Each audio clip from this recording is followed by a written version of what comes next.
Fala galera, tudo bem? Eu sou o Marcos e eu estou muito feliz em poder estar aqui gravando para vocês. Nós ficamos um tempinho sem gravar por conta de vários motivos, mas agora nós estamos com uma nova estrutura, tudo novo, cenário novo, cores novas, como vocês podem assistir aqui. E eu estou muito feliz, eu quero muita participação de vocês. Toda essa mudança foi propositalmente para levar mais informação e entretenimento para você que está me assistindo. Então eu quero que você se inscreva no meu canal, ative o sininho para você não perder nenhuma notificação de quando nós formos subir algum vídeo aqui no canal do Pod Marcos. E nós estamos retornando com as nossas gravações. Nesse primeiro momento, nós vamos gravar alguns vídeos falando sobre o sistema educacional. Como vocês sabem, eu sou professor e não poderia deixar passar esse momento de poder falar um pouquinho sobre a minha experiência no sistema educacional, dentro das escolas, com os meus alunos, com as crianças, com amigos profissionais. E vai ser muito bom. Então esse vídeo é para você que é pai, para você que é profissional e para você que é estudante, para você que é interessado em saber sobre tudo. Esse vídeo é para você, então fica com a gente, porque eu tenho certeza que você não vai se arrepender. Eu vou falar assim, e para iniciar essa primeira sequência de vídeos, eu convidei uma pessoa lá, eu vou falar seu nome. E nós estamos começando uma sequência de vídeos e eu convidei uma pessoa muito especial e querida por mim, que é a minha prima e professora de língua portuguesa, Sara Regina. Muito obrigada por você ter aceito o meu convite. É aceito? Ter, verbo ter e haver, você tem que usar aceitado. Ter aceitado o meu convite. Verbos auxiliares. Como você se sente sendo a primeira entrevistada do Pod Marcos? Estou muito feliz e ao mesmo tempo uma grande responsabilidade, né, gente? Se é a primeira, eu espero que seja muito legal, muito bacana. Com certeza vai ser muito bacana. Eu já estou amando a sua presença aqui. Muito obrigado por ter aceitado. Já comecei trabalhando, né? Fazendo uma correção aqui. Vamos lá. O pessoal estamos não aqui é para isso. E para começar, eu quero que você conte pra gente, para as pessoas que estão assistindo, como que você começou nessa área, como que você escolheu essa profissão, por que que você escolheu a língua portuguesa. Conta um pouquinho pra gente da sua história. Primeiro tem que falar sobre vocação. Vocação a gente não escolhe, a gente já nasce com uma vocação. Você pode escolher seguir essa vocação ou não. Como eu descobri essa vocação? Foi muito cedo, Marcos. Foi com 10 anos, mais ou menos, eu fui apresentar um seminário sobre monossílabos tônicos e oxítonas, né? Matéria de prosódia na escola. E aí eu fiz dupla com um colega que era... Hoje é chamado sexto ano, né? Mas na minha época era quinta série. Eu sou da época da quinta série.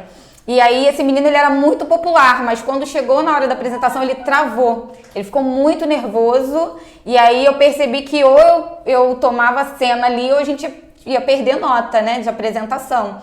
E aí eu comecei a falar e eu me senti muito confortável falando em público. Era uma turma bem grande de colégio público. E eu gostei de estar ali naquele lugar de fala. Todo mundo me assistindo, eu percebi que eles estavam entendendo o que eu estava falando, mas eu só tinha 10 aninhos, eu não sabia que bem aquilo... nova, né? Bem novinha. Eu descobri que eu gostava de falar assim para uma plateia e de passar algum tipo de conhecimento. Bom, legal. E gostei daquela experiência, a vida passou. Depois eu quis ser militar, eu quis muito ser militar. Parece que não tem nada a ver, mas hoje eu descobri que tem muito a ver ali com disciplina, regra, tem a ver também com a carreira docente. Mas só no ensino médio, no segundo ano do ensino médio, foi que eu comecei a perceber essa inclinação para escrever. Eu comecei a gostar de fazer redações, eu tirava boas notas, excelentes notas. Aí amigas que não iam tão bem, às vezes eu tenho que confessar que às vezes eu fazia alguns trabalhos para elas e elas me ajudavam em matemática. Uma troca, né? Era uma troca. Nossa, a área é boa de português. Aí eu confesso que eu também já passei cola, tá? Infelizmente acontece, não façam isso, aluno. Mas eu passava, entendeu? E aí eu fui percebendo, poxa, eu gosto. E comecei a gostar muito de poesia também no ensino médio. Aí eu comecei a pensar, eu acho que o meu caminho é na carreira docente e língua portuguesa. Então foi no ensino médio que eu descobri que eu queria ser professora. E aí, logo depois, comecei a tentar o vestibular para essa área, para essa carreira. Pensei em outras coisas, em psicologia também, sempre na área de humanas, sempre na área de humanas. Pensei em ser professora de história, mas não adianta, eu gosto muito de literatura, tá? E gramática, né? Aquela questão de falar corretamente, sempre gostei de me expressar bem, escrever bem. Então, falei, pronto, tá decidido, é isso. E você se formou aonde? Me formei na UERJ, na Universidade do Estado do Rio de Janeiro. Gente, é o UERJ, tá? O UERJ é outro patamar, né? Inclusive é o melhor curso de letras do Rio de Janeiro pelo ENAD, né? Que é um órgão que faz, né, esse ranking, né? Então, assim, fiquei muito feliz de poder cursar lá na UERJ. Foi, assim, uma experiência incrível. Ai, que bom, que bom. Então, agora eu quero fazer algumas outras perguntas pra você também. E aí você, de forma espontânea, pode me respondendo, tá? O que é educação pra você? Você que trabalha também dentro de escola, você que escolheu desde muito cedo essa profissão, você sabia que teriam muitos desafios, mas hoje, para você, o que seria a educação? Educação, ela é aplicar métodos para o desenvolvimento ali da formação de alguém. Então, é a metodologia que você usa para que alguém venha se desenvolver, para que alguém venha crescer. E aí é muito amplo a educação na parte escolar, acadêmica, a educação familiar, né, de passar valores. Então, é a forma, são os meios, os métodos que você vai usar para poder essa pessoa de se desenvolver. E chegar num objetivo. Exatamente. Né? Fazer com que aquela pessoa ou aquele lugar tenha um desenvolvimento. Sim, educador não só é o professor, é o pai, é a mãe, sim, é um mentor, é alguém que vai auxiliar, né? Um treinador, né? Muitos atletas têm um treinador que é um educador, sim, também. O que atrapalha a educação de crianças e adolescentes? Você tem duas filhas, sim, né, que não puderam estar aqui, mas você como mãe, como professora, o que você acha que tem atrapalhado hoje nessa educação? Olha, são muitos fatores. Eu vou listar aqui os fatores que eu acho que são assim, que ressaltam mais, né, que realçam mais. Nós temos que ter mais atenção. Bom, hoje a questão do entretenimento, muito entretenimento, principalmente em redes sociais, os aparelhos tecnológicos têm roubado tempo que essas ferramentas poderiam ser usadas também para educação, e são usadas. Tá? Se usadas de maneira correta, ali você tem um mundo de informações. Mas, infelizmente, eles tendem mais a redes sociais, a entretenimento. Então, perde-se muito tempo. São muitas distrações. Então, isso tem atrapalhado a educação hoje. A ausência familiar, a ausência do pai. O pai e a mãe como agente de educação. Os pais têm dado, né, muitos privilégios econômicos, materiais, suprido, né, essa preocupação como pai e mãe, lógico, né, que o pai e a mãe quer dar o melhor ao filho, mas não só, né, essa parte financeira, mas a presença, transmitir valores e princípios, porque a formação é um todo, não é só a parte acadêmica, né? Essa criança vai se relacionar com outras pessoas, né? Não é só a criança ali ter estudar em um bom colégio, né? Ter uma boa formação, né? Ser um bom profissional. Ele precisa também ser uma pessoa de bem. Não só, senão acontece como quando nós vamos a uma consulta médica, e o médico ele vai lá, ele nem olha para você, você fala que você está sentindo dor, né, com algum sintoma, e ele vai, olha pra você, prescreve e te manda pra essa linha de medicamentos, e você pensa, nossa, mas ele nem tocou em mim, nem teve empatia. Ele é um excelente profissional, mas será que ele é uma excelente pessoa? Será que ele é humano? Eu acho que a nossa sociedade está precisando de pessoas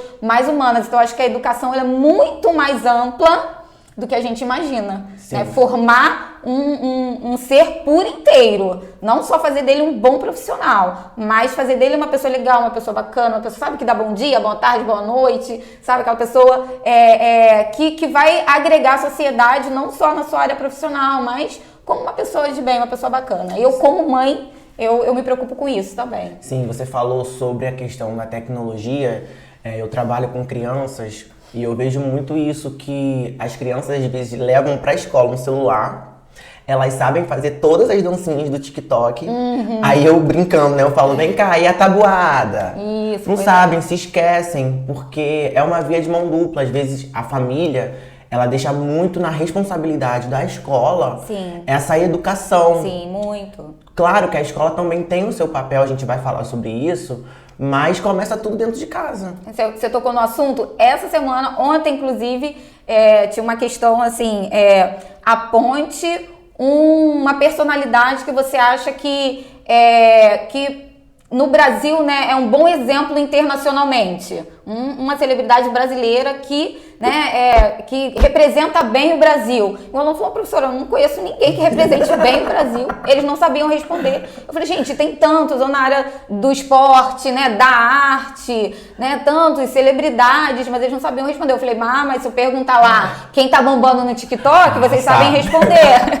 Com certeza. Perguntei, e aí cai muito nisso que você falou agora. É verdade. Eu acho que a criança, o adolescente, eles precisam parar um pouquinho e pensar em como que eles querem também ser vistos na sociedade. Isso. Porque eu acho que a mídia e a tecnologia têm influenciado tanto essa sociedade que acaba trazendo uma doença para eles. Eles ficam tão vidrados naquilo ali, naquela pessoa que tá fazendo aquela dancinha, que eles querem ser aquela pessoa e esquecem que existe uma vida atrás de um celular. E o que eles querem ser, aonde eles querem chegar, eu acho que entra nessa questão também. E a família, com certeza, tem que dar esse direcionamento, os pais têm que dar esse direcionamento. Você tocou num ponto muito importante, influência. Eles têm o TikTok como uma grande influência. Então eles pensam assim, bom, se essa pessoa que talvez não tenha uma formação, não aqui sendo preconceituosa, não sabendo que eles são artistas, eles têm talentos, eles estão ali mostrando seus talentos, mas eles talvez possam, se não forem bem direcionados, bom, não preciso estudar, porque essa pessoa aqui conseguiu sucesso, conseguiu fama e dinheiro sem precisar ter o trabalho de estudar. Sim. Então, se não tiver um pai e uma mãe que falam assim, você pode até fazer muito sucesso, mas eu quero o diploma aqui na minha mão, como eu faço. Você pode ser o que você quiser, mas depois de colocar um diploma aqui na minha mão, porque não é só isso, você precisa também ter um conhecimento de mundo, cultura, conhecimento nunca é demais. Verdade. Então, assim, e TikTok como entretenimento não tem nada demais, desde que seja dosado, desde que assim, o ensino tá em dia, o estudo tá em dia, dá um tempinho lá o pai e a mãe, fica até uma dica, né, separa, meia hora pra TikTok, 1 hora, mas eles precisam ter uma rotina de estudos como prioridade. Sim, é verdade. E como educadora, assim, quais são os desafios que você precisa enfrentar ou tem enfrentado em sala de aula? Conta um pouquinho pra gente o que você tem vivido, as suas experiências, se você trabalha com crianças, com adolescentes, conta um pouquinho pra gente. Bom, os desafios do professor são muitos. Eu vou falar mais a respeito do meu nicho, né, que eu trabalho com a faixa etária do 6º ano até o 3º do médio. Atualmente estou trabalhando só do 6º, né, essa parte do Fundamental 2. Então, eu não vou conseguir falar tanto dos desafios, por exemplo, de um professor de educação infantil, que eu não abarco essa faixa etária. Mas, assim, quando eu falo que eu trabalho com adolescentes, as carinhas das pessoas... Ou os aborrecentes, né? Você trabalha com adolescentes, meu Deus, você deve ser muito estressada. É uma fase difícil, tanto biologicamente, porque os hormônios deles, né, em ebulição, tanto ainda em fase de formação, até neurológica mesmo, né, os médicos falam que o córtex pré-frontal só fecha aos 20 e poucos anos, então tá ainda fresco, tá aberto ainda, o cérebro deles ainda. Então toda essa questão, né, então assim, essa questão de quando eles ficam bravos, revoltados, é tudo a questão. Lá em casa eu tenho 2 adolescentes, eu falo, isso aí é o córtex que ainda tá aberto. Então o cérebro só fica maduro depois dos 23 anos, se eu não me engano. Mas então, a gente tem os desafios como professor dessa faixa etária, lidar com essas oscilações. Hoje é uma sociedade muito ansiosa, muito estressada, então eles têm baixa intolerância, a gente precisa lidar com isso. Outros desafios são os diferentes tipos de alunos. Hoje nós trabalhamos, né, com a educação inclusiva. Então, que é um grande desafio, né? Muito! Então, assim, as escolas que o professor não tem um auxiliar, por exemplo, você tem 3, às vezes 4 alunos com algum tipo de especialidade, seja espectro autista, alguns que ainda não tem nem laudo fechado ainda, né? A gente sabe, assim, que tem ali os pais, né, chegam, ainda está sendo fechado um diagnóstico, a gente não sabe ainda qual é ali a especialidade. Isso quando os pais aceitam, né? E sim, ainda tem essa questão. Porque, falando da educação infantil, eu pego muitos alunos que os pais não aceitam que o filho tenha alguma deficiência. Isso é muito difícil. E aí, quando chega lá no 6º ano, aquela criança...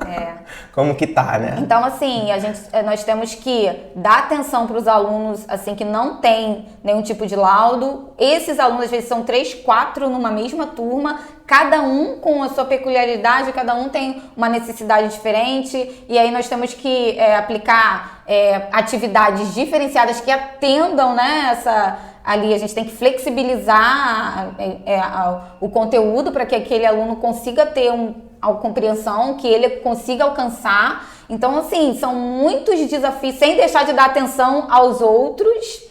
Então, são muitos. A questão também salarial, né? Nós temos um dos salários mais baixos do mundo para professor. Então, assim, é também uma luta para você não cair na falta de estímulo, né? Você tem que ter muita força de vontade, acreditar muito no seu trabalho, muito que você pode vencer mesmo, e porque o que você tem às vezes são pessoas assim, nossa, você é professor, comentam isso, né? Você é professor. Tem logo um desdenho aí, né? Né? Às vezes seu familiar fala, mas você não tem vontade de trocar de profissão, você não quer fazer outra coisa. Muitos desistem, nós temos muita evasão na carreira docente. Muitos colegas meus, inclusive, foram para outras áreas. Alguns se realizaram, né, economicamente, financeiramente. Eu tô ganhando melhor, tô feliz agora na vida financeira, né? Consegui alcançar um salário, uma remuneração melhor. Vencer na vida.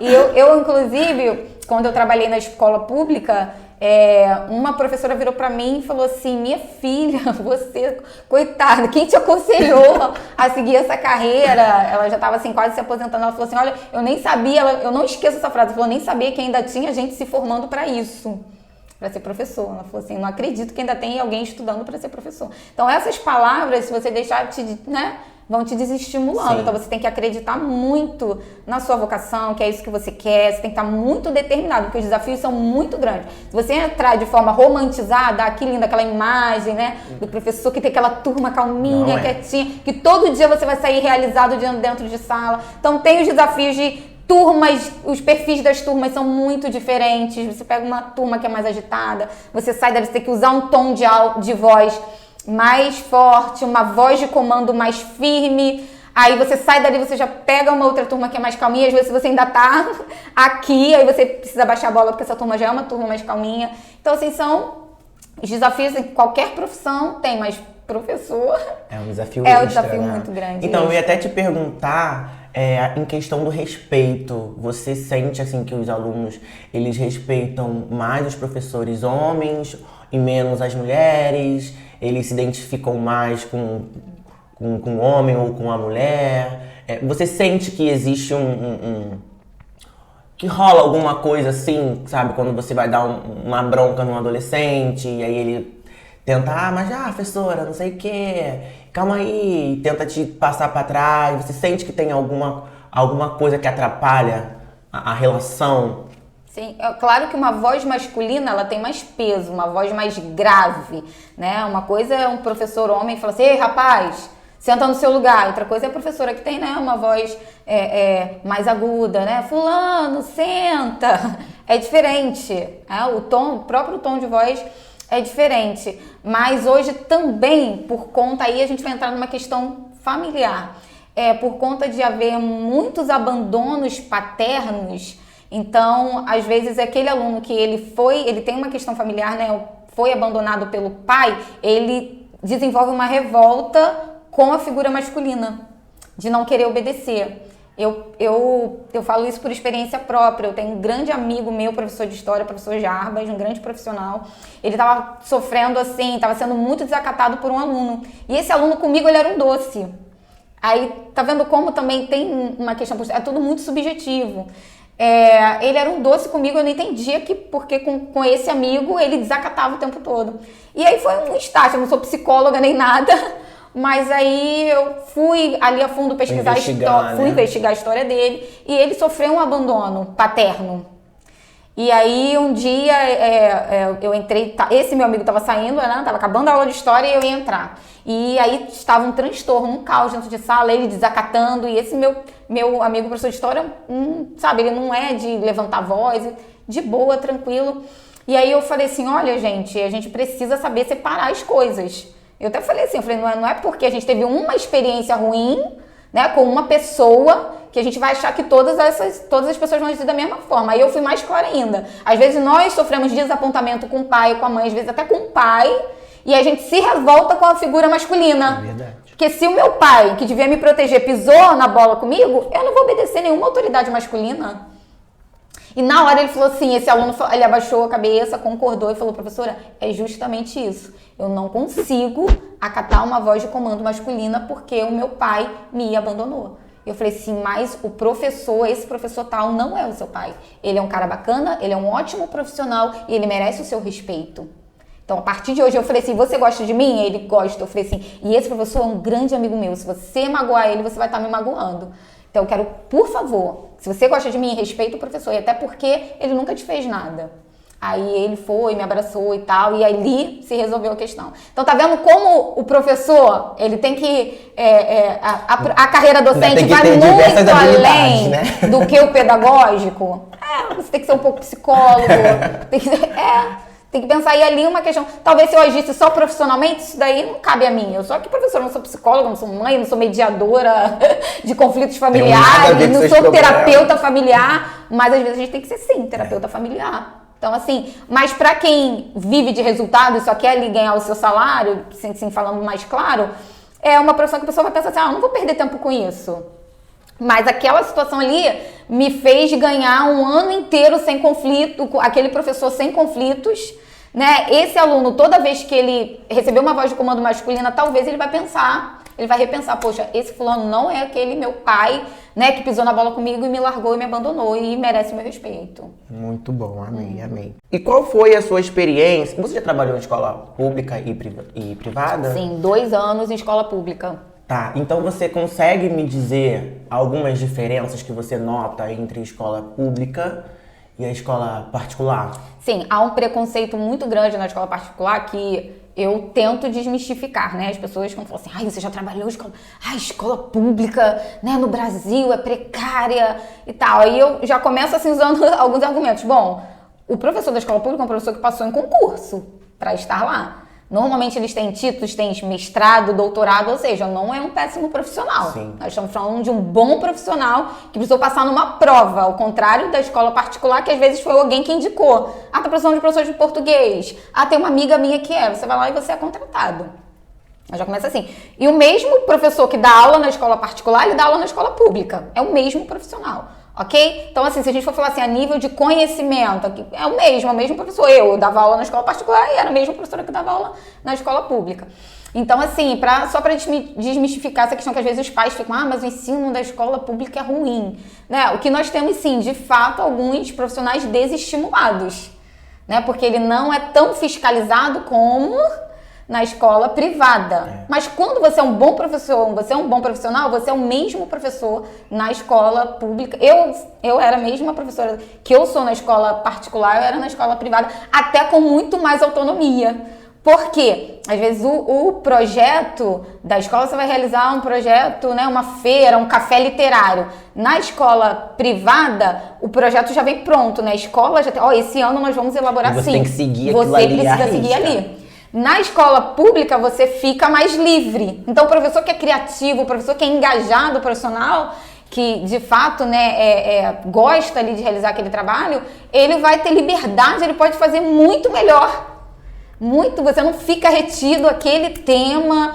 Então, assim, nessa área da autonomia e liberdade para se trabalhar, total na escola pública, do ponto de vista do profissional, do meu ponto de vista como professora. Perfil de aluno. As pessoas também tem essa imagem de que o aluno da escola particular é mais bem comportado. Fala aí, Marcos, você que é professor, fala. Não, tudo a mesma, não tem diferença do aluno da escola particular. Infelizmente, algumas escolas, não, graças a Deus não é a minha realidade hoje da escola onde eu trabalho, mas infelizmente, às vezes na escola privada nós temos assim perfis de alunos às vezes muito mais desafiadores para o professor, né? É verdade. Porque tem aquela questão assim, você é meu funcionário. Tem aluno que fala abertamente. Sim. Eu já ouvi aluno falando, meu pai que paga o teu salário. Exatamente. E se você não está satisfeito, eu já ouvi de um aluno de 11 anos, 6º ano. Eu fui né, chamar a atenção da turma, professora, a senhora não está satisfeita? Passa na coordenação, pede demissão que a escola contrata outro professor pra gente. O aluno tinha 11 anos só, já querendo me demitir. Nessa autoridade toda. Nessa autoridade toda. Aí, na escola pública, eles já não podem falar isso. Não podem te demitir. Aí é você que fala, no final do mês. Exato. Todo professor tem aquela questão. Gente, vocês estão fazendo bagunça? Tudo bem, o meu salário vai estar lá no final do mês. Independente se vocês prestarem atenção ou não na aula, né? Então, assim, tem esses preconceitos, esses estigmas que quando eu estou em conversas com pais, né? Ai, mas eu não vou ter condição agora de colocar meu filho numa escola particular e a pública é muito ruim. Eu falo, não, peneira, tudo tem a ver com a gestão da escola. Eu estudei em colégios públicos maravilhosos. Ótimos, né? Eu também, gente. Me formei como professor num colégio público, então... Então, assim, eu não tenho do que reclamar, a minha experiência foi maravilhosa. Então, assim, tudo é parte de você ter uma boa gestão. Então, procurar escolas públicas que tenham uma boa gestão, uma boa direção, um bom corpo ali pedagógico, entendeu? Claro que tem os problemas, sim. Agora, o maior problema da escola pública é a questão de ausência de professor. Isso é uma realidade. A gente também não pode tampar. Não vou falar assim, venha para a escola. Não. Por favor, eu tô aqui trazendo dos dois lados, tá? Na escola particular, o professor tem que estar ali, tem que ter aula, entendeu? Na escola pública, você tem a questão de licenças, aí o professor pega licença maternidade, licença, aí até o estado, o repouso, às vezes alunos, já peguei turmas que no final do ano, em novembro, eu entrei em maio, a turma já estava desde o início do ano sem professor de redação, uma turma de terceiro ano do médio que vai fazer Enem, que vai prestar vestibular, uma turma que não poderia ficar sem professor de redação.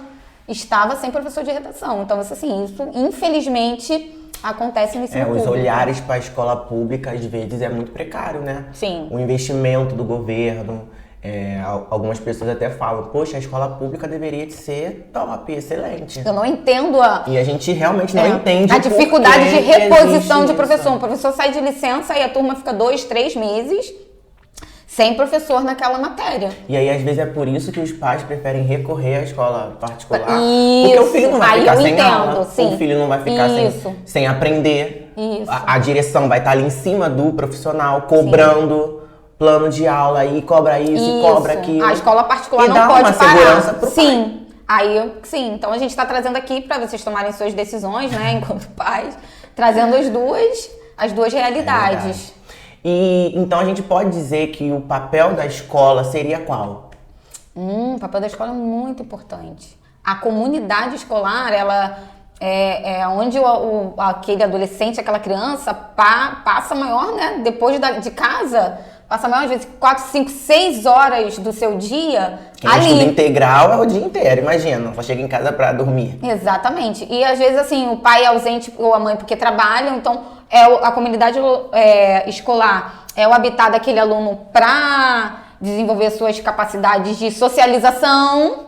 Então, tá vendo? Não é só a parte do aprendizado acadêmico, né? Escolar, dos conteúdos, mas é onde ele vai perder a timidez, onde ele vai se experimentar, descobrir seus talentos. Então, qual é o papel da escola? Desenvolver atividades multidisciplinares para que esse aluno descubra sua vocação, seu talento. Então é muito boa escola que tem esses projetos, projeto de dança, música, onde esse aluno ele possa se descobrir, ele possa se apresentar, esporte, né, os campeonatos interclasses, as gincanas. Olha, então se é uma escola que tem esse olhar bom, a gente não está aqui só para receber os professores, né, olhar lá, checar o diário, não, a escola precisa ter muitas atividades para que esse aluno possa desenvolver e ter uma boa formação. Ele descobrir, né, seus talentos, isso já vai fazer com que encaminhe essa criatura na vida, ela possa, né, ser direcionada. Então, o papel da escola é super, super importante. A escola que tem esse olhar de trabalhar o aluno por inteiro, né, ele como um todo, como um ser humano que precisa se desenvolver em todas as suas áreas, né, psicológicas, enfim. Hoje, graças a Deus, na escola que eu trabalho, nós temos um atendimento psicopedagógico. Então, nós temos uma vez por semana uma psicopedagoga que atende aos alunos que têm algum tipo de necessidade, né? Que a gente, por exemplo, eu como professora de português, às vezes nós percebemos que o aluno ele tem uma dificuldade, né? A gente tem aí dislalia, descalculia, aquele aluno que não consegue escrever na linha corretamente, né? Ele fica boiando, então é um aluno que precisa ser encaminhado, né? Ele precisa fazer um tratamento que aí foge ao meu conhecimento, né, a minha área profissional, mas a gente consegue direcionar. Ó, esse aluno precisa, né, de um tratamento psicopedagógico, esse aluno precisa de um laudo neurológico, entendeu? Então, assim, essa psicopedagoga que nos atende lá, assim, faz um trabalho excepcional. Então, assim, papel da escola, entendeu? Então, assim, é muito, muito bacana quando a escola tem esse olhar.